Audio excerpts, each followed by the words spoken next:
La evolución es un proceso dinámico, moldeado por una diversidad de factores ambientales, geográficos y ecológicos. Entre los fenómenos más intrigantes dentro de la biología evolutiva se encuentra el enanismo insular, un proceso mediante el cual ciertas especies animales evolucionan hacia formas más pequeñas de lo habitual cuando se establecen en islas o entornos insulares. Este fenómeno ha sido observado tanto en especies modernas como en fósiles de animales extintos, lo que lo convierte en una importante área de estudio para paleontólogos, ecólogos y biólogos evolutivos.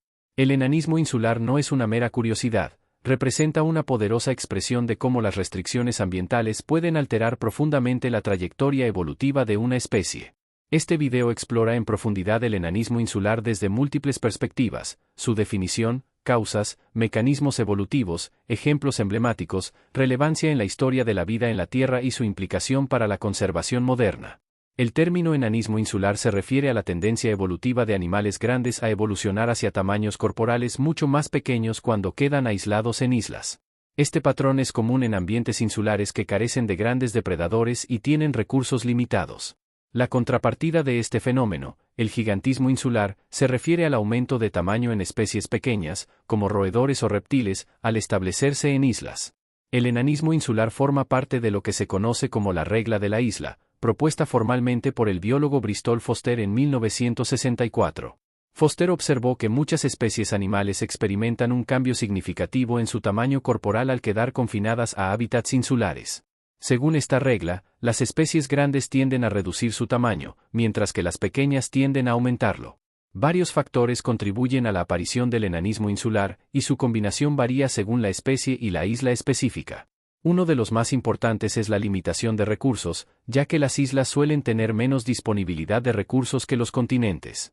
Esto obliga a las especies a adaptarse para sobrevivir con menos alimento. Los animales más pequeños requieren menos energía para mantenerse vivos, lo que da una ventaja a los individuos con menor tamaño corporal. Otro factor es la ausencia de grandes depredadores, ya que no hay presión evolutiva para mantener tamaños corporales grandes como forma de defensa. Esto permite que las especies evolucionen hacia formas más pequeñas, lo que reduce su consumo energético sin aumentar el riesgo de ser depredados. Un tercer factor es la competencia intraespecífica, ya que con menos especies en una isla, la competencia entre individuos de la misma especie puede intensificarse. Un tamaño corporal menor puede conferir ventajas en la competencia por alimento limitado o refugios. El espacio físico limitado también ejerce presión evolutiva. Los animales más pequeños requieren menos territorio y se desplazan con más facilidad en espacios reducidos. Por último, cuando una población queda aislada en una isla, los efectos fundadores y la deriva genética pueden acelerar cambios en las características corporales. Si los primeros colonizadores eran individuos de tamaño menor, esto puede sesgar la evolución hacia formas pequeñas. El enanismo insular no ocurre de forma mágica ni instantánea. Es el resultado de procesos evolutivos como la selección natural, deriva genética, mutación y flujo genético limitado. La selección natural actúa en un entorno donde los recursos son escasos y el tamaño pequeño es una ventaja. Los individuos más pequeños tienen mayor probabilidad de sobrevivir y reproducirse. Con el tiempo, esta presión selectiva fija en la población rasgos que conducen a una disminución general del tamaño corporal. La deriva tiene mucha influencia en poblaciones pequeñas, como las que suelen encontrarse en islas. Cambios aleatorios en la frecuencia de genes pueden favorecer alelos asociados a menor tamaño, incluso sin una ventaja adaptativa directa. Las mutaciones que afectan el crecimiento corporal o las tasas metabólicas pueden propagarse con rapidez y resultan beneficiosas en el contexto insular. En poblaciones pequeñas y aisladas, la endogamia es común, lo que puede fijar ciertos alelos relacionados con el tamaño. A lo largo de la historia, el enanismo insular ha producido criaturas sorprendentes. Muchas de ellas se conocen a través del registro fósil, pero también existen ejemplos actuales.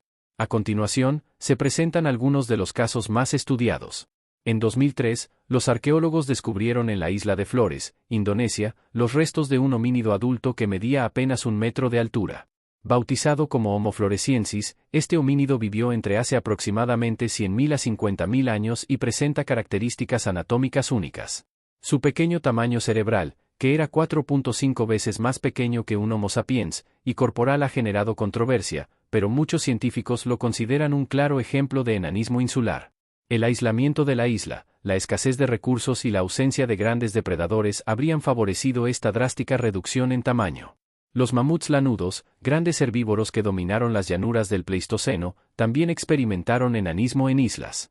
El mamut pigmeo de Brangel vivió en la isla de Brangel, al norte de Siberia, hasta hace unos 4.000 años. Medía apenas 1.8 metros de altura, mucho menos que sus parientes continentales. Otro caso notable es el de los mamuts enanos de la isla de Santa Rosa en California, que medían alrededor de 1.5 metros de altura. Los hipopótamos también presentan múltiples ejemplos de enanismo insular. En islas como Chipre, Sicilia, Malta, Madagascar y Creta, existieron varias especies de hipopótamos enanos que evolucionaron de ancestros mayores.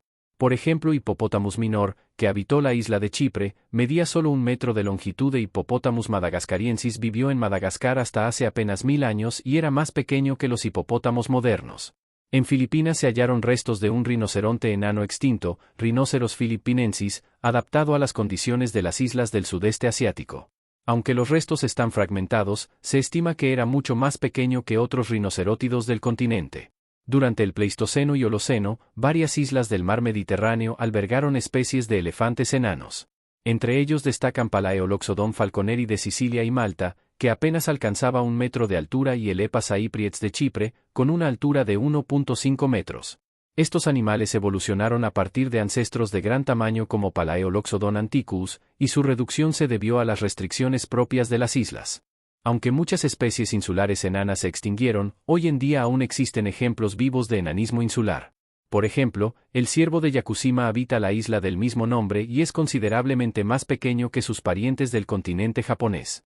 En las islas del Canal en California, el zorro isleño evolucionó a partir del zorro gris continental y es mucho más pequeño, pesando solo 1.3 a 2.8 kilogramos.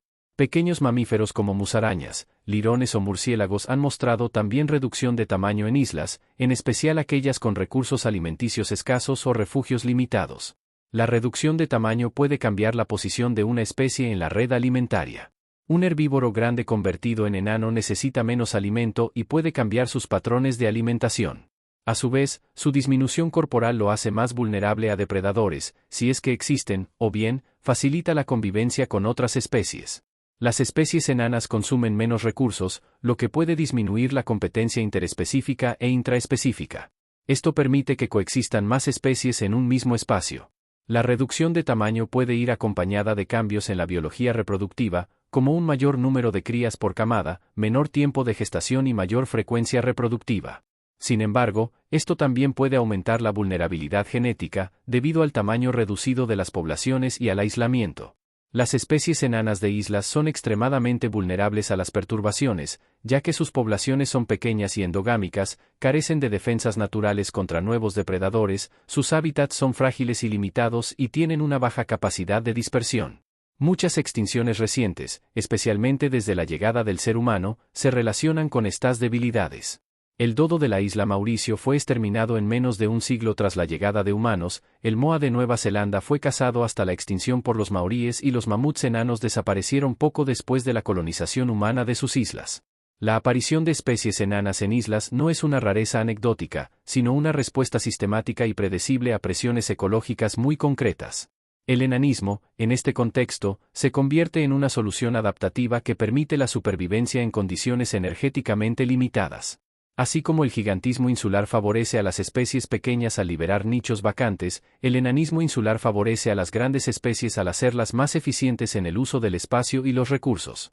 El resultado es una biodiversidad insular única, con especies que parecen sacadas de un mundo de fantasía, elefantes del tamaño de cerdos, hipopótamos que caben en un sofá, humanos del tamaño de un niño pequeño. Estos seres, aunque reales, existieron en ecosistemas tan vulnerables que fueron destruidos en cuestión de décadas por la llegada de los humanos modernos. Si quieren que hable de un tema o si tienen una crítica constructiva, háganmelo saber en los comentarios. Nos vemos en el siguiente video.